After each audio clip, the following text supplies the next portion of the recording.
Bienvenue encore une fois de plus dans de nouveaux numéros de Oma Télévision. Ici, nous recevons pour vous, mesdames et messieurs, un cadre politique qui va devoir faire un décryptage en ce qui concerne la décision prise par la CENI, notamment qui consiste à éliminer certains candidats après avoir constaté quelques irrégularités.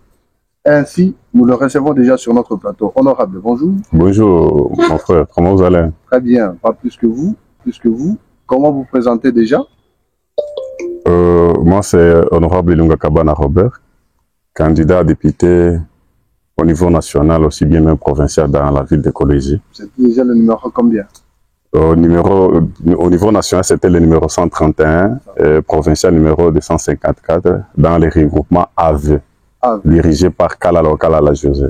Comment vous décryptez la décision prise par la CENI concernant l'élimination des scrutins de certains candidats? Par rapport à cette décision, c'est une décision qui est louable. Vous savez, après même les élections, on a été d'abord infligé ou inquiété par rapport aux rumeurs qu'on recevait qu'il y aurait des tricheries par-ci par-là. Et si aujourd'hui la CENI vient de finaliser la situation qui créait un peu d'inquiétude dans les camps de nous autres ici, c'est une décision en tout cas qu'il faut soutenir. Quand vous battez campagne, il y a des députés qui font des promesses. Nous allons construire des routes, nous allons faire ceci. Finalement, c'est quoi le rôle principal ou alors le rôle prépondérant? Le député n'est qu'un simple mandateur, un délégué. C'est lui qui va plaider, c'est lui qui va amener les soucis, les problèmes de la population. Voilà pourquoi les autres trompent. Ils viennent, moi je vais faire ça, vous allez faire ça, vous êtes qui? Le gouvernement. Et ce que vous promettez, si vous arrivez dans votre mandat, cela n'est pas sur le programme. Vous allez les réaliser. Voilà pourquoi aujourd'hui beaucoup sont appelés menteurs. Le député, c'est quelqu'un qui il est là pour prendre les soucis de la population et aller défendre, représenter ces soucis au sein du gouvernement. Voilà pourquoi on les appelle les parlementaires. Les parlementaires, oui. Et donc, un député ne construit pas. Un député, bon, d'une manière indirecte. D'une manière indirecte, oui. Il peut faire un don volontairement. Bon, vous savez, il y a quelque chose que je n'ai jamais d'abord aimé, c'est le principe des dons. Ouais. Un pays ne peut jamais se développer par les dons. C'est par les droits. Les dons de Robert, les dons de... Vous construisez un petit pont comme ça, vous mentionnez votre nom là-dessus. Vous savez, donc les droits respectés, ce qui est le devoir de l'État envers la population. Parce que si ça devient le devoir dans les camps de l'État, ça devient les droits dans la population. Donc c'est ce que les députés doivent défendre. Donc les droits de la population. Que veut la population? Que doit faire l'État envers la population? C'est un peu ça, mon frère. Intervention très pertinente et percutante de l'honorable Robert. Honorable Robert. Aujourd'hui, vous êtes député.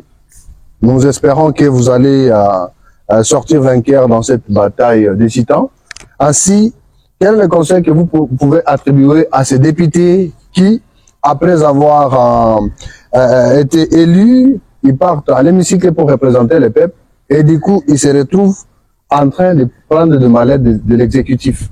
N'oubliant que un législateur, il est au-dessus de l'exécutif parce que c'est celui qui légifère les lois. C'est quoi le conseil que vous allez donner? Mais attention que vous ne vous retrouvez pas dans ce même sac après avoir partir à l'hémicycle. Merci beaucoup. Vous savez quoi? C'est tel que, comme on a commencé le début, un député qui passe par tricherie, il sera corrompu, non? Il peut se faire garçon de course pour qu'il ait ce qu'il cherche. Vous me suivez bien? Voilà pourquoi le seul conseil est celui de connaître ta mission. Et si vous oubliez votre mission, vous pouvez dérober facilement, vous pouvez vous perdre. C'est d'abord connaître votre mission et reconnaître qui t'a donné le pouvoir. La démocratie, le pouvoir du peuple pour le peuple. Pour le peuple. Donc c'est le peuple qui m'a mandaté. Alors je ne serai pas un garçon de course. Vous êtes redevable au peuple et non pas redevable au gouvernement. Mais alors redevable au président de la République. C'est ce que beaucoup ignorent.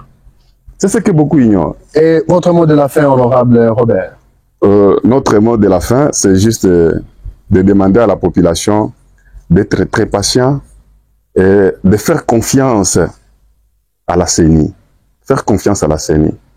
C'est juste ce que moi je vais demander à la population. Bien, merci. Vous nous avez suivis avec beaucoup d'attention dans ce numéro de Oma Télévision. Donc, restez branchés sur toutes nos plateformes digitales, Instagram, Facebook, YouTube et pourquoi pas sur TikTok. Donc, nous sommes là pour vous donner des informations en temps réel, en ligne. Oma Télévision, c'est la meilleure des chaînes. Oma Télévision!